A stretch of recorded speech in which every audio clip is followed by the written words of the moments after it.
Na mtazamaji, habari za wakati huu, karibu sana, na kama ilivyo kawaida basi hii inakupa fursa ya kumfahamu kiongozi kwa vizuri zaidi.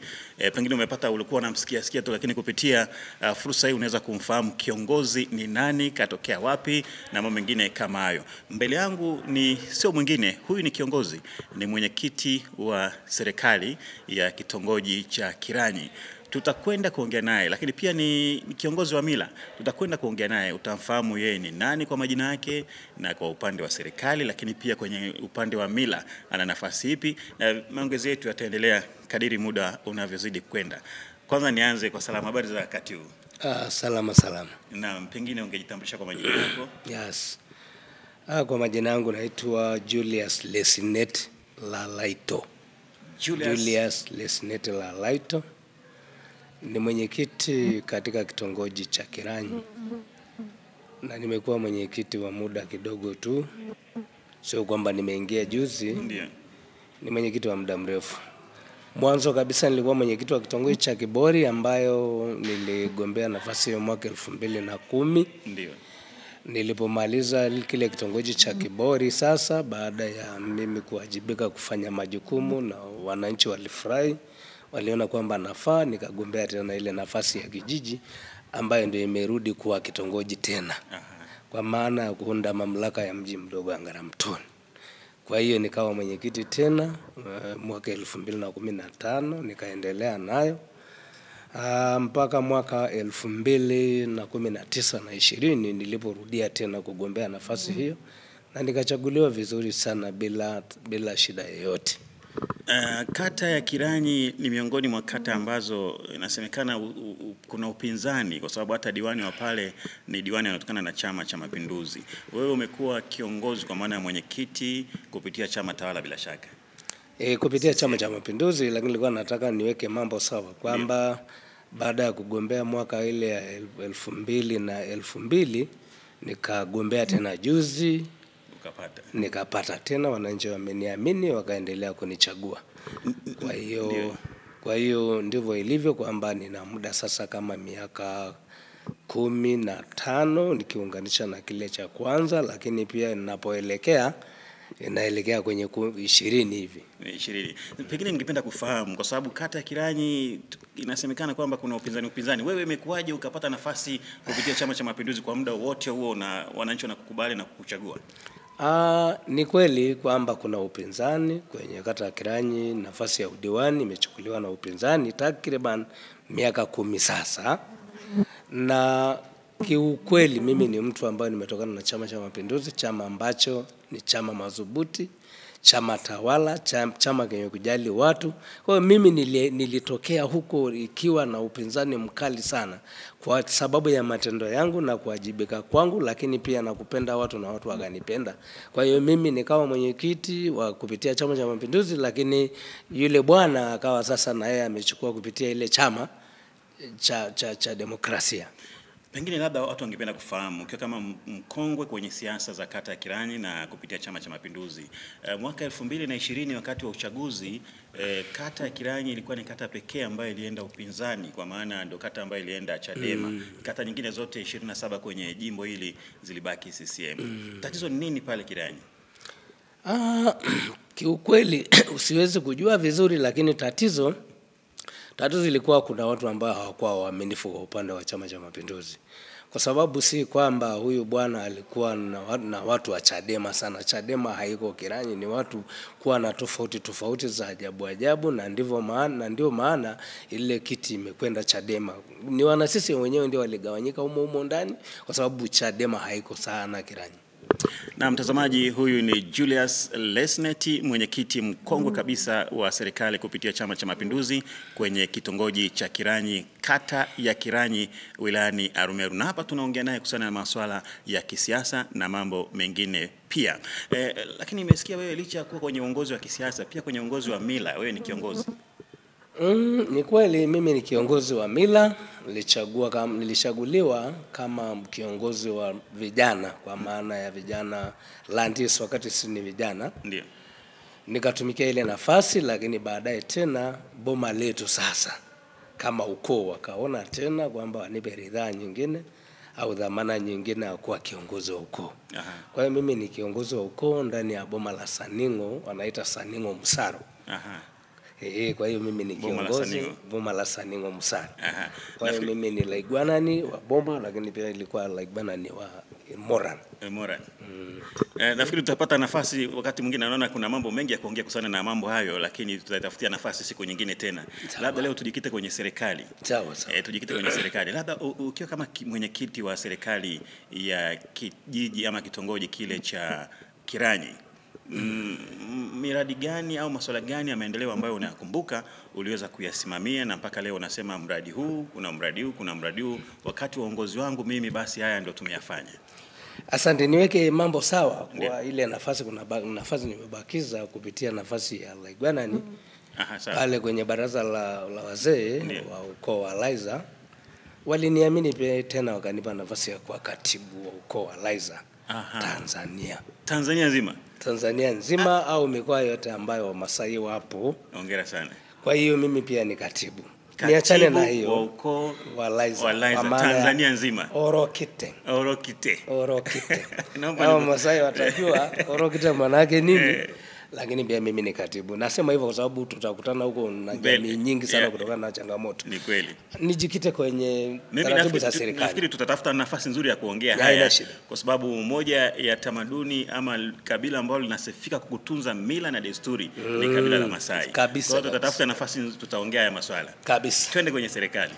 Basi kwenye serikali nadhani miradi mengi sana yametekelezwa. Mimi nikiwa kama mwenyekiti kile kitongoji toka mwanzo. Ndiyo. Nimejikita sana kwenye kushirikiana na wananchi kwa ajili ya kuhakikisha kwamba masuala yao maendeleo yanakuepo.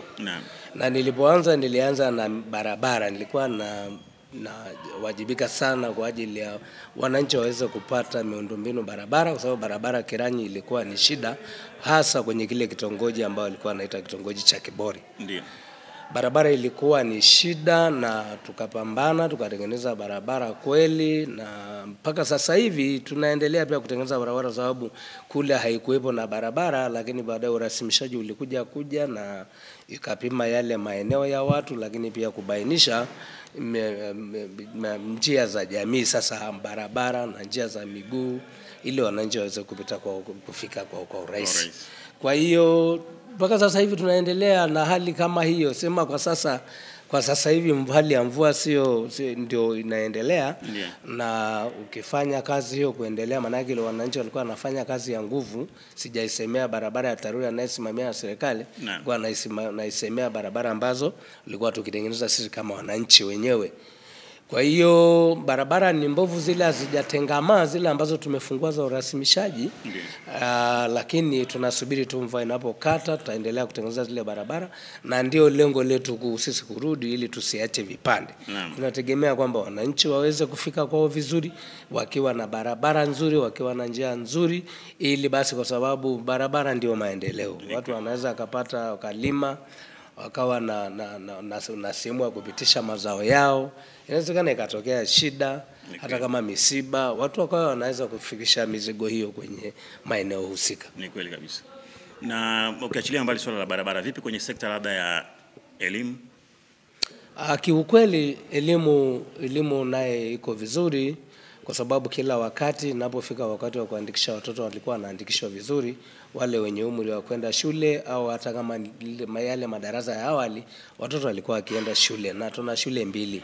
Tuna shule ya Kiranyi na tuna shule ya Enyuata, shule ya msingi Enyuata, shule ya msingi Kiranyi.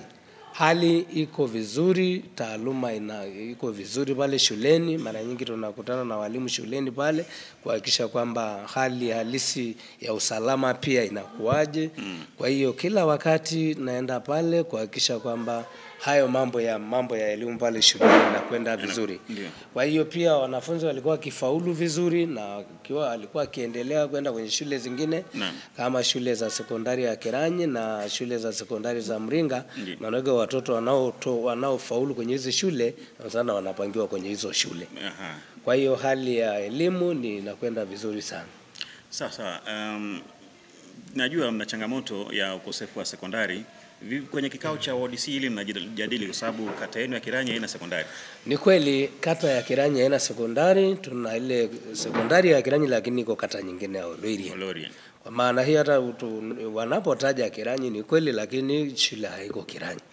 Tulikuwa tukihangaika sana na serikali walikuwa wakituambia tutafute sehemu ya kujenga shule, kama kuna wananchi ambao na maeneo makubwa wapishe labda tuwaombe na nini, lakini jambo ambalo limekuwa gumu kidogo. Na tulizungumza kwenye vikao vya ODC sana kuhusiana na jinsi gani tunaweza tukapata sekondari, lakini tukajikuta tunagota mwamba. Tulipendekeza kwa wakati mwingine kwamba ile shule ya Olchoki tungeweza kubadili, tukagawanya wanafunzi kwenda walioko shule ya Olchoki pale, wao ndio center, tukagawanya wanafunzi kwenye shule zingine. Basi ni zoezi pia ambalo limegota mwamba kwamba watoto watakuwa wamefurika sana kwenye mashule. Kwa hiyo hilo halijawezekana tena. Taratibu za elimu walisema kwamba haiwezekani kuwagawa wale watoto kwa sababu watakuwa na mrundikano mkubwa sana kwenye shule za msingi. Kwa hiyo ile pia imebaki pale pale. Kwa hiyo tunaendelea pia kutafuta ni jinsi gani, kwa sababu kata ambayo haina sekondari ile kata itakuwa haijakamilika. Inakuwa kidogo changamoto. Mtazamaji, huyu ni Julius Lesnet, mwenyekiti wa serikali ya kitongoji cha Kiranyi, kata ya Kiranyi, lakini pia yeye ni katibu wa Orokite Liza. Sawa. Vipi swala la ulinzi na usalama kwenye eneo lako? Ulinzi na usalama uko vizuri. Ndio. Kwa sababu hata kwenye eneo langu mimi ndio mwenyekiti wa kamati ya ulinzi na usalama. Tumekuwa tukishirikiana na kamati ya ulinzi na usalama ya kata. Naam. Kuhakikisha kwamba watu wetu wanakuwa katika hali ya utulivu. Pamoja na kuwa kuna changamoto tu ndogo na ile uvamizi wa vibaka usiku, lakini si sana kivile.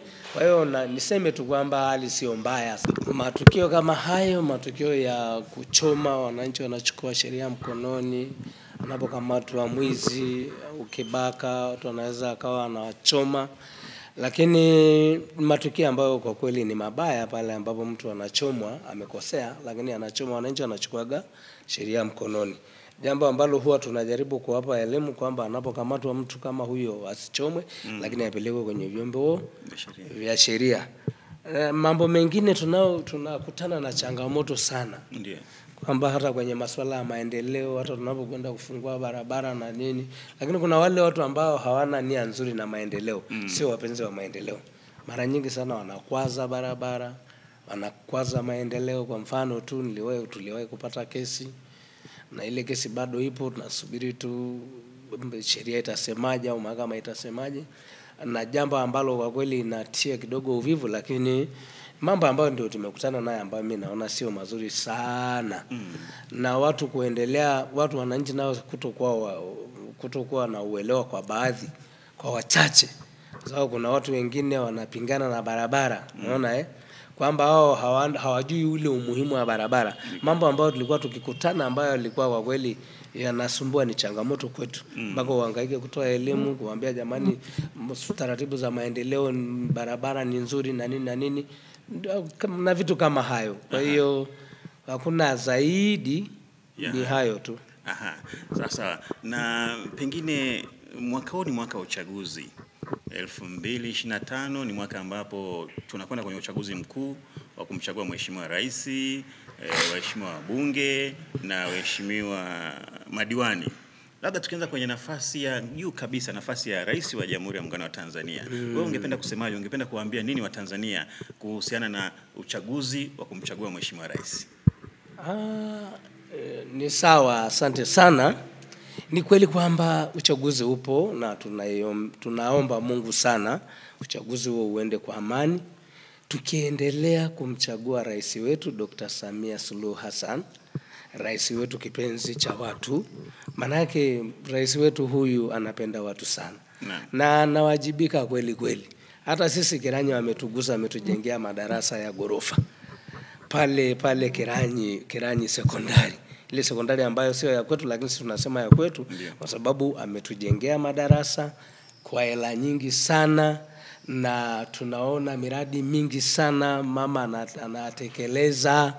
Tunasikia hata kwenye hotuba zake anavyozungumza, anazungumza staha kabisa. Yaani anapozungumza unafurahi tu, na mama huyu anapenda watu kweli. Anapenda watu. Kwa hiyo swala la uchaguzi wa mwaka huu kwa nafasi ya rais, hatutegemei kwamba tunaweza tukasikia mtu mwingine ambaye angeweza kupingana naye. Mimi ningefikiri kwamba hii mitano tena kwa mama ni halali yake kabisa bila kusumbuliwa na mtu yeyote. Na tunamwahidi kwamba tutamchagua na tunampenda, na tumeona kweli tofauti ya mama na wanaume imeonekana. Mama anajua kulea, anajua ni namna gani analea watoto, na amedhihirisha na ameonyesha wazi kwamba yeye kweli ni mama ambaye amebobea. Yeye ni mama ambaye kiukweli amepata bahati kutoka kwa Mwenyezi Mungu. Ameongoza na ni nafasi moja ngumu, lakini hakuterereka, na tuko nyuma yake, na tunahakikisha kwamba lazima tumchague kupitia Chama cha Mapinduzi, chama kongwe, chama kinachotawala, ambayo chama yenye serikali, chama kilichotulia. Kwa hiyo tunamwahidi mama kwamba hakuna mtu mwingine ambaye tunaweza tukamfananisha naye. Atachukua kwa awamu hii, lazima tumchague mama. Asante sana. Na pengine kwa upande wako wewe, manake wewe ni mwenyekiti mzoefu mkongwe, awamu zaidi ya 3 katika nafasi hiyo ya mwenyekiti, lakini kuna fursa sasa hivi ya ubunge na udiwani. Pengine utachukua fomu labda ya ubunge ama udiwani? Nashukuru sana. Mimi ningetamani sana kuwa kwenye hizo nafasi, lakini juzi tu nimechukua nafasi ya mwenyekiti. Sijakaa kutegemea kwamba ningeweza kuchukua udiwani, kwa sababu udiwani ndio size yangu vizuri. Kwa hiyo mimi sitagombea kwa wakati huu, ila nasubiri pia wakati ikifika kwamba nimejipima, nikaona kwamba nina uwezo wa kusimama kutokana na changamoto ya kimaisha.